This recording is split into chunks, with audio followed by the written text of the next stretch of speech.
আপোনাৰ সুখ, শান্তি, প্ৰেম, সম্পত্তি কাঢ়ি লোৱা মানুহৰ পৰা সংযোগ বিচ্ছিন্ন কৰক। আপোনাৰ মূল্য নুবুজা আৰু আপোনাক গুৰুত্ব নিদিয়া মানুহৰ কাষত আপুনি ৰৈ থকাৰ কোনো প্ৰয়োজন নাই।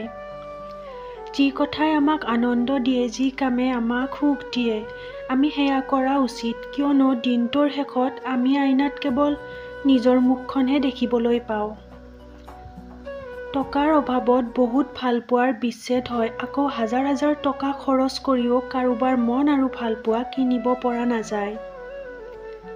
আত্মসন্মান নথকা ঠাইত কোনো সম্পৰ্কই বেছি দিন জীয়াই থাকিব নোৱাৰে। সম্পৰ্ক যিয়েই নহওক কিয়, প্ৰেম হওক বা বন্ধুত্ব, যদি আত্মসন্মান নষ্ট হৈ আছে তেনেহ'লে সম্পৰ্ক ত্যাগ কৰক।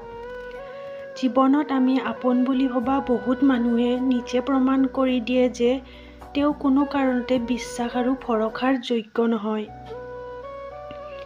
পৰিস্থিতিয়ে কয় তেওঁক লগ পোৱাৰ কোনো সম্ভাৱনা নাই, কিন্তু আশাই কয় অলপ অপেক্ষা আৰু কৰা।